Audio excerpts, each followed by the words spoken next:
പിതാവും പുത്രനും പരിശുദ്ധാത്മാവുമായ ത്രിയേക ദൈവത്തിൻ്റെ തിരുനാമത്തിന് എന്നേക്കും മഹത്വമുണ്ടായിരിക്കട്ടെ. ആമേൻ. കർത്താവിനാൽ ഏറ്റവും അനുഗ്രഹിക്കപ്പെട്ട പ്രിയ സഹോദരങ്ങളെ, സ്വർഗാരോഹണ പെന്തക്കോസ്തി അനുഭവത്തിലേക്ക് വളരുവാൻ നമ്മെ സഹായിക്കുന്ന തിരുവചന ധ്യാനത്തിലെ 8ാമത്തെ എപ്പിസോഡിലേക്ക് ഏവർക്കും സ്വാഗതം.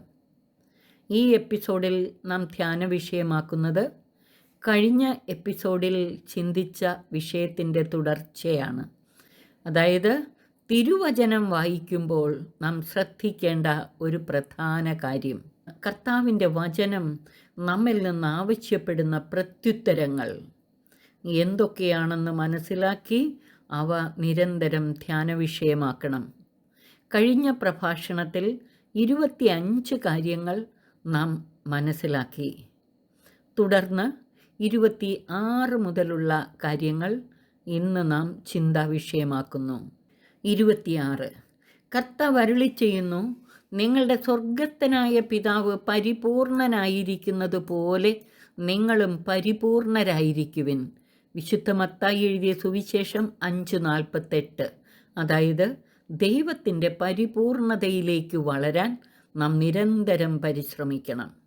27 വിശുദ്ധ ലൂക്കാ എഴുതിയ സുവിശേഷം 6:36 കർത്താവ് നമ്മോട് ആവശ്യപ്പെടുന്നു, നിങ്ങളുടെ പിതാവ് കരുണയുള്ളവനായിരിക്കുന്നത് പോലെ നിങ്ങളും കരുണയുള്ളവരായിരിക്കുവിൻ. 28 വിശുദ്ധ മത്തായി എഴുതിയ സുവിശേഷം 6:33 യേശുതമ്പുരാൻ നമ്മോട് ആവശ്യപ്പെടുന്നു, നിങ്ങൾ ആദ്യം അവിടുത്തെ രാജ്യവും നീതിയും അന്വേഷിക്കുക, അതോടൊപ്പം മറ്റുള്ളവയെല്ലാം നിങ്ങൾക്ക് ലഭിക്കും. അതായത് ക്രിസ്തു ശിഷ്യർ ആദ്യം കർത്താവിൻ്റെ രാജ്യവും നീതിയുമാണ് അന്വേഷിക്കേണ്ടത്. ദൈവരാജ്യ ശുശ്രൂഷയ്ക്ക് നാം 1ാം സ്ഥാനം നൽകണം.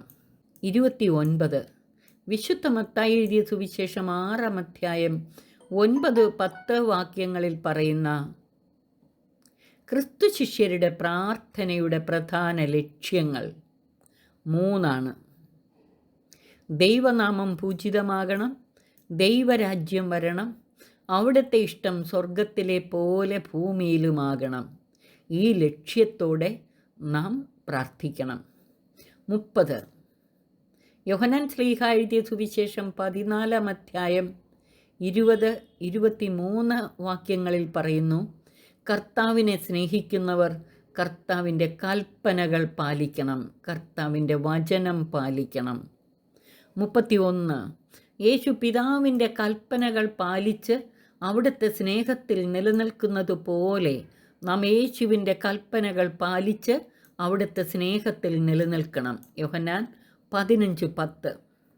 32 മുന്തിരിച്ചെടിയോട് ശാഖകൾ എന്ന പോലെ നാം കർത്താവിനോട് ചേർന്ന് നിൽക്കുകയും അങ്ങിൽ വസിക്കുകയും ചെയ്തുകൊണ്ട് വചനത്തിൻ്റെ ഫലം പുറപ്പെടുവിക്കുന്നവരാകണം. യോഹന്നാൻ ശ്ലീഹ എഴുതിയ സുവിശേഷം 15:5. 33 യോഹന്നാൻ 8:31 പറയുന്നു, നാം കർത്താവിൻ്റെ വചനത്തിൽ നിലനിൽക്കണമെന്ന്. 34 യോഹന്നാൻ 8:37 പറയുന്നു, കർത്താവിൻ്റെ വചനം നമ്മിൽ വസിക്കണമെന്ന്. അപ്പോൾ നാം വചനത്തിൽ നിലനിൽക്കണം, നമ്മുടെ കർത്താവിൻ്റെ വചനം നമ്മിൽ വസിക്കുവാൻ നാം അനുവദിക്കുകയും ചെയ്യണം. 35 യേശു പിതാവിനെ അറിയുകയും അവിടുത്തെ വചനം പാലിക്കുകയും ചെയ്യുന്നത് പോലെ നാം യേശുവിനെ അറിയുകയും അവിടുത്തെ വചനം പാലിക്കുകയും ചെയ്യണം. യോഹന്നാൻ 8:37. 36 വചനത്തിൽ വിശ്വാസമർപ്പിച്ച് വചന വെളിച്ചത്താൽ പ്രകാശിതരായി യേശുവിനെ പോലെ ഇരുളിനെ കീഴടക്കുകയും നാം വചനം സ്വീകരിച്ച് വചനത്തിൻ്റെ സാക്ഷികളായി എല്ലാവരെയും വിശ്വാസത്തിലേക്ക് നയിക്കുകയും ചെയ്യണം. യോഹന്നാൻ 8:37. 37 യേശുവിനെ സ്നേഹിക്കുകയും അവിടുത്തെ വചനം പാലിക്കുകയും ചെയ്ത് പരിശുദ്ധ ത്രിത്വത്തിൻ്റെ വാസസ്ഥലമായി മാറണം നാം. യോഹന്നാൻ 14:23. 38 വചനമാകുന്ന സത്യത്താൽ വിശുദ്ധീകരിക്കപ്പെട്ട് പരിശുദ്ധ ത്രിത്വത്തിൻ്റെ സ്നേഹ കൂട്ടായ്മയിൽ നാം വസിക്കണം. യോഹന്നാൻ ശ്ലീഹായുടെ സുവിശേഷം 17-ാം അധ്യായം 17 20 മുതൽ 23 വരെയുമുള്ള വാക്യങ്ങൾ. 39. യേശു നമ്മെ സ്നേഹിച്ചതുപോലെ നാം പരസ്പരം സ്നേഹിക്കണം. യോഹന്നാൻ 13:35, 15:12. 40. നാം ആരെയും വിധിക്കരുത്. വിധിക്കപ്പെടാതിരിക്കാൻ നിങ്ങളും വിധിക്കരുത്. നിങ്ങൾ വിധിക്കുന്ന വിധിയാൽ തന്നെ നിങ്ങളും വിധിക്കപ്പെടും. മത്തായി 7:1-2 വാക്യങ്ങൾ. 41. നാം ദൈവ പരിപാലനയിൽ ആശ്രയിച്ച് ജീവിക്കണം. മത്തായി 6:25 മുതൽ 32 വരെയുള്ള വാക്യങ്ങൾ. ലൂക്ക 12:22 മുതൽ 34 വരെയുള്ള വാക്യങ്ങൾ. 42. നാം സ്വർഗത്തിൽ നിക്ഷേപം കരുതി വയ്ക്കുന്നവരാകണം. മത്തായി 6:19 മുതൽ 21 വരെ, ലൂക്ക 12:33-34 വാക്യങ്ങൾ. 43. ക്രിസ്തു ശിഷ്യർ തിന്മയെ നന്മ കൊണ്ട് ജയിക്കണം. ശത്രുവിനെ സ്നേഹിക്കണം. പീഡിപ്പിക്കുന്നവർക്ക് വേണ്ടി പ്രാർത്ഥിക്കുകയും ചെയ്യണം. മത്തായി എഴുതിയ സുവിശേഷം 5-ാം അധ്യായം 38 മുതൽ 45 വരെയുള്ള വാക്യങ്ങൾ. 44.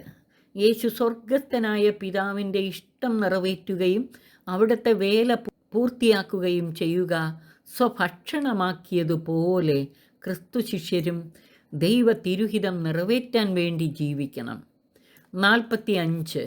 നാം പ്രാർത്ഥിക്കുമ്പോൾ ക്ഷമിച്ച് പ്രാർത്ഥിക്കണം. കർത്താവ് കൽപ്പിക്കുന്നു, നിങ്ങൾ പ്രാർത്ഥിക്കുമ്പോൾ നിങ്ങൾക്കാരോടെങ്കിലും വിരോധമുണ്ടെങ്കിൽ അത് ക്ഷമിക്കുവിൻ. അപ്പോൾ സ്വർഗത്തിലുള്ള നിങ്ങളുടെ പിതാവ് നിങ്ങളുടെ തെറ്റുകൾ ക്ഷമിക്കും. മത്തായി 11:25. 46. ദൈവവചനം കേട്ട് അത് പാലിക്കുന്നവർ ഭാഗ്യവാന്മാരാണ്. ലൂക്ക 11:28. 47. യേശു അരുളി ചെയ്യുന്നു, ആരെങ്കിലും എന്നെ അനുഗമിക്കാൻ ആഗ്രഹിക്കുന്നെങ്കിൽ അവൻ തന്നെ പരിത്യജിച്ച് തൻ്റെ കുരിശുമെടുത്ത് എന്നെ അനുഗമിക്കട്ടെ. വിശുദ്ധ മർക്കോസ് എഴുതിയ സുവിശേഷം 8:34. 48. നശ്വരമായ അപ്പത്തിനു വേണ്ടി അധ്വാനിക്കാതെ മനുഷ്യപുത്രൻ തരുന്ന നിത്യജീവൻ്റെ അനശ്വരമായ അപ്പത്തിനു വേണ്ടി അധ്വാനിക്കുവാൻ കർത്താവ് നമ്മെ ആഹ്വാനം ചെയ്യുന്നു. യോഹന്നാൻ 6:27. 49. ഏക സത്യദൈവമായ പിതാവിനെയും അങ്ങയച്ച യേശുക്രിസ്തുവിനെയും അറിയുക എന്നതാണ് നിത്യജീവൻ. യോഹന്നാൻ 17:3. നാം ദൈവത്തെ തേടുന്ന വിവേകികളും ജ്ഞാനികളുമാകണമെന്ന് കർത്താവ് ആഗ്രഹിക്കുന്നു. സങ്കീർത്തനം 14:2, 53:2. 50. സകല സൃഷ്ടികളോടും സുവിശേഷം പ്രസംഗിച്ച് സുവിശേഷം ഭൂമിയുടെ അതിർത്തികൾ വരെ എത്തിക്കുക എന്നത് ഉദ്ധിതനായ കർത്താവ് തൻ്റെ ശിഷ്യരെ ഫരമേൽപ്പിച്ച ദൗത്യമാണെന്ന് 4 സുവിശേഷങ്ങളും സാക്ഷ്യപ്പെടുത്തുന്നു. അതിനാൽ നാം സകല സൃഷ്ടികളോടും സുവിശേഷം പ്രസംഗിച്ച് സുവിശേഷം ഭൂമിയുടെ അതിർത്തികൾ വരെ എത്തിക്കണം. മർക്കോസ് 16:15, ലൂക്ക 24:45 മുതൽ 48 വരെയുള്ള വാക്യങ്ങൾ. അപ്പോസ്തല പ്രവർത്തനം 1:8, മത്തായി 28:19-20 വാക്യങ്ങൾ. യോഹന്നാൻ 20:21 മുതൽ 23 വരെയുള്ള വാക്യങ്ങൾ.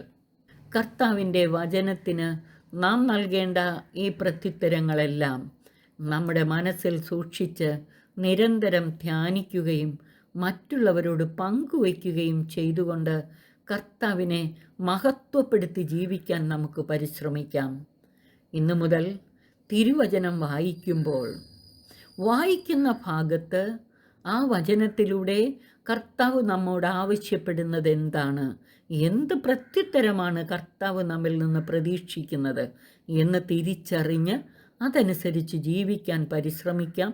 അങ്ങനെ വിശുദ്ധ ഗ്രന്ഥം മുഴുവനും ഈ ഒരു ശ്രദ്ധയോടെ വായിക്കുമ്പോൾ വിശുദ്ധ ഗ്രന്ഥം ഉൽപ്പത്തി മുതൽ വെളിപാട് വരെയുള്ള പുസ്തകങ്ങളിലൂടെ കർത്താവ് നമ്മിൽ നിന്ന് ആവശ്യപ്പെടുന്ന പ്രത്യുത്തരങ്ങൾ എന്തൊക്കെയാണെന്ന് നമുക്ക് തിരിച്ചറിയാൻ സാധിക്കും.